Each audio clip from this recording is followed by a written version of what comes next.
மாணவ மாணவியர் அனைவருக்கும் வணக்கம். இந்த காணொளி பதிவில் 9ஆம் வகுப்பு கணித பாடத்தில் பயிற்சி 7.1 6வது கணக்குரிய விடையை தான் பார்க்க போகிறோம். படத்தில் நிழலிடப்படாத பகுதியின் பரப்பை காண்க. என்ன படம் கொடுத்துருக்காங்க பாருங்கள். ஏபிசி அப்படிங்கிற ஒரு முக்கோணம் கொடுத்துட்டாங்க. அதுக்குள்ளே ஒரு சின்ன முக்கோணம் கொடுத்துருக்காங்க. ஏபிடிங்கிற முக்கோணம் கொடுத்துருக்காங்க. நமக்கு இது என்ன முக்கோணம் சொல்லிட்டாங்க, நமக்கு இது செங்கோண முக்கோணம் அப்படின்னு நமக்கு என்ன சொல்லிட்டாங்க அப்படின்னா சொல்லிட்டாங்க. இப்போ நமக்கு இந்த ஏபியை பார்த்தீங்க அப்படின்னா இந்த சின்ன முக்கோணத்துக்கும் இந்த ஏபிங்கிற கொடுத்துட்டு வந்திருக்கோம். பெரிய முக்கோணத்துக்கும் என்ன வந்திருக்கும், ஏபிங்கிற அளவு வந்திருக்கும். இப்போ நம்ம ஏபிக்கு நமக்கு என்ன தெரியாது அப்படின்னா அளவு நமக்கு என்ன செய்யாது அப்படின்னா தெரியாது. ஏபிக்கு அளவு தெரிஞ்சால் தான் பெரிய முக்கோணத்துக்கு பரப்பளவு நம்ம என்ன செய்ய முடியும், கண்டுபிடிக்க முடியும். ஃபஸ்ட்டு ஏபிக்கு அளவு கண்டுபிடிக்கணும் அப்படின்னா நம்ம எதை வச்சு கண்டுபிடிக்க போகிறோம், இந்த சின்ன முக்கோணத்தை வச்சு தான் கண்டுபிடிக்க போகிறோம். இந்த சின்ன முக்கோணம் அப்படிங்கிறது இந்த சிம்பிள் கொடுத்துட்டாலே எவ்வளோ டிகிரின்னு அர்த்தம்போ 90 டிகிரின்னு அர்த்தம். இப்போ 90 டிகிரின்னு வந்துட்டாலே எந்த தேற்றத்தை பயன்படுத்தலாம் அப்படின்னா பித்தாகரஸ் தேற்றத்தை என்ன செய்யலாம் அப்படின்னா பயன்படுத்தலாம். சரிங்களா? இப்போ ஃபஸ்ட்டு கணக்கில் கொடுத்துருக்கிறது எல்லாத்தையும் நம்ம நினச்சிக்கலாம் அப்படின்னா எடுத்து எழுதிக்கிடுவோம். ஏபினா என்ன, ஏடினா எவ்வளவு, பிடினா என்ன அப்படிங்கிறத எடுத்து நம்ம என்ன செஞ்சுக்கலாம் அப்படின்னா எழுதிக்கிடுவோம். இப்போ நம்ம பித்தாகரஸ் தேற்றம் அப்ளை பண்ண போகிறோம். பித்தாகரஸ் தேற்றம் அப்படின்னா ஒரு செங்கோண முக்கோணத்தோட வர்க்கத்தின் கூடுதல் மற்ற 2 பக்கங்களின் வர்க்கத்தின் கூடுதலுக்கு சமம். அந்த சின்ன முக்கோணத்தோட வர்க்கம் என்னது அப்படின்னா ஏபி ஸ்கொயர்டு. மற்ற 2 பக்கத்தை நம்ம என்ன செஞ்சோம் அப்படின்னா எழுதியாச்சு. இப்போ நம்ம என்ன கண்டுபிடிக்க போகிறோம், ஏபி தான் என்ன செய்ய போகிறோம் அப்படின்னா கண்டுபிடிக்க போகிறோம். அப்போ AB squared equal to AD squared. ஏடிங்கிறது எவ்வளோப்பா 12. இப்போ 12 ஸ்கொயர்டுன்னு போட்டாச்சு. பிடிங்கிறது எவ்வளோப்பா 16 ஸ்கொயர்டுன்னு எழுதியாச்சு. அப்போ நம்ம ஸ்கொயர்டு இந்த பக்கம் போகும்போது எதா மாறும் அப்படின்னா ரூட்டாக என்ன செய்யும் அப்படின்னா மாறும். அப்போ ரூட் போட்டுக்கோங்க. 12 ஸ்கொயர் ப்ளஸ் 16 ஸ்கொயர். 12 நீங்கள் ஸ்கொயர் பண்ணால் என்னப்போ வரும், 12 12 144. 16 16 எவ்வளவு 256. 144ஐயும் 256ஐயும் கூட்டுங்க. கூட்டிங்கன்னா என்ன போகிறது நமக்கு, ரைட், வெரி குட், 400ன்னு வரும். நம்ம 400 எப்படி எழுதலாம், 400 ஈக்குவல் டு 20 × 20. அப்போ 20 ஸ்கொயர் எழுதலாமா, 20 20 எவ்வளோ அப்படின்னா 400. அப்போ அந்த 400 நான் எப்படி எழுத போகிறேன் அப்படின்னா 20 ஸ்கொயர்னு எழுத போகிறேன்.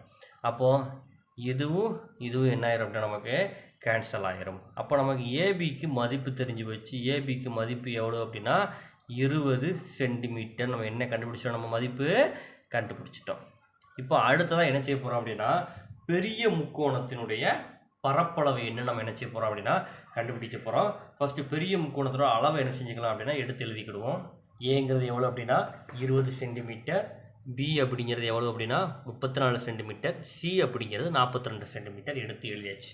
இப்போ நம்ம என்ன கண்டுபிடிக்கணும் அப்படின்னா முக்கோணத்தோட பரப்பளவு கண்டுபிடிக்கிறதுக்கு ஃபஸ்ட் நம்ம எஸ் கண்டுபிடிக்கணும்.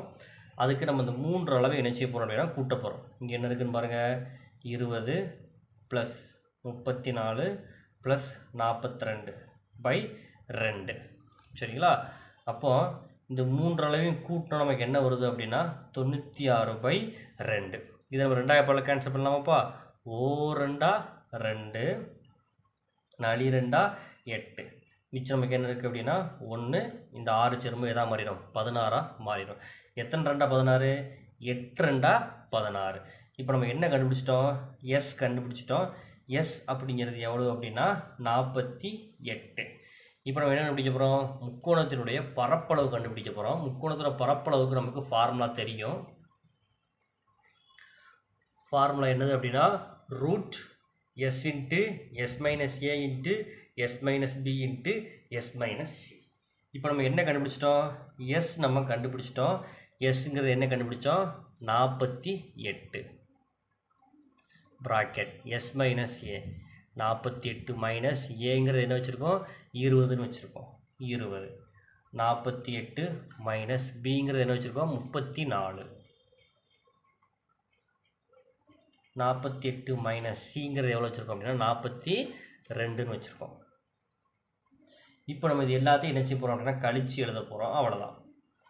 அப்போ என்ன வருது நமக்கு இங்கே 48. 48ஐயும் 20ஐயும் கழித்தோம்னா என்ன வரும் அப்படின்னா 28. 48ஐயும் 34ஐயும் கழிச்சோம்னா என்ன வரும் அப்படின்னா 14. 48ஐயும் 42ஐயும் கழிச்சா நமக்கு என்ன வரும் அப்படின்னா 6ங்கிற மதிப்பு வரும். மதிப்பு எழுதியாச்சா? இப்போ இதை நம்ம என்ன செய்ய போகிறோம் அப்படின்னா நம்ம பிரிக்க போகிறோம். அப்போ 48 நம்ம எப்படி எழுதலாம்? டானா வகுத்தல்ல 2 போடலாமா? 2 வகுத்தா என்ன வரும்? 24. திரும்ப 2 வகுத்தா என்ன வரும் அப்படின்னா 12. திரும்ப 2 வகுத்தா நமக்கு என்ன வரும் அப்படின்னா 6. இதோட படிக்கலாம். ஏன்னா நமக்கு இங்கே 6ங்கிற ஒரு டேம் வந்திருக்கு. அதனால் இந்த 6ஓட என்ன செஞ்சுட்டேன் அப்படின்னா நிப்பாட்டிட்டேன். திரும்ப இங்கே இருக்குது 28 டானா வகுத்தலில் பிரிக்கலாம். 28 டானா வகுத்தலில் பிரித்தோம் அப்படின்னா 2 போடலாமா? போட்டால் என்ன வரும் நமக்கு? 14.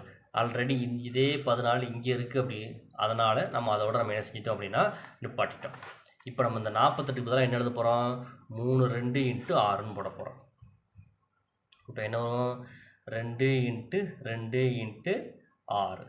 அதே மாதிரி இந்த 28க்கு பதிலாக என்ன போட போகிறோம்? 2 × 14ன்னு போட போகிறோம். 2 × 14. ஆல்ரெடி இங்கே இருக்கிற வேலையை எடுத்து எழுதிக்கோங்க. 14 × 6. இப்போ பார்த்தீங்க அப்படின்னா நமக்கு ஜோடி ஜோடியாக இருக்குது. பார்த்தீங்களா? இங்கே 2 6 இருக்குது, 2 14 இருக்குது. அதே மாதிரி இங்கே 2 தடவை இருக்குது. அதே மாதிரி இங்கே ஒரு 2 தடவை இருக்குது. அப்போ ரூட்டில் இருந்தாலும் நம்ம எல்லாத்தையும் என்ன வச்சு எழுத போகிறோம் அப்படின்னா ஸ்கொயர்டு வச்சு எழுத போகிறோம். ஸ்கொயர்டு வச்சு எழுதியாச்சா? இப்போ என்ன செய்யறோம் அப்படின்னா ஸ்கொயர்டு ரூட்டு என்ன ஆயிரும் அப்படின்னா ஆட்டோமேட்டிக்காக கேன்சல் ஆயிரும். இப்போ மிச்சம் என்ன இருக்கிற நம்பர் அப்படியே எழுதுங்க. 2 × 2 × 6 × 14.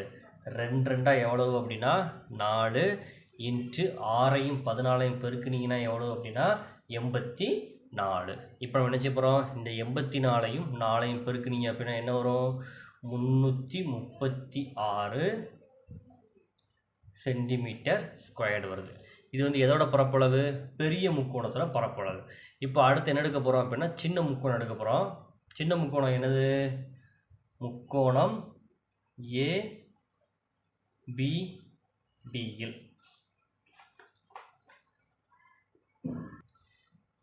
இப்போ சின்ன முக்கோணம் அப்படிங்கிறது என்ன முக்கோணம் அப்படின்னா செங்கோண முக்கோணம். செங்கோண முக்கோணத்துக்கு ஃபார்முலா தெரியும். ஃபார்முலா என்னது? 1/2 × B × H. அப்போ நம்ம என்ன போட போகிறோம்? 1/2 பிக்கு பதிலாக என்ன போட போகிறோம்?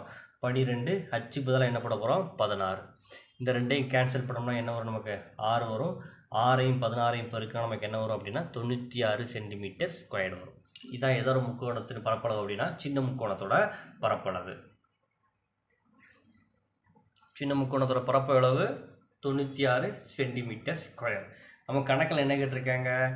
நிழலிடப்படாத பகுதியின் பரப்பளவு. நம்ம ஆல்ரெடி நினச்சினோம் பெரிய முக்கோணத்துலேருந்து சின்ன முக்கோணத்தோட பரப்பளவை கழிச்சிட்டோம் அப்படின்னா நமக்கு ஆன்சர் கிடச்சிரும். பெரிய முக்கோணத்தோட பரப்பளவு என்னது? 336 சென்டிமீட்டர் ஸ்கொயர் மைனஸ் சின்ன முக்கோணத்தோட பரப்பளவு 96 சென்டிமீட்டர் ஸ்கொயர்.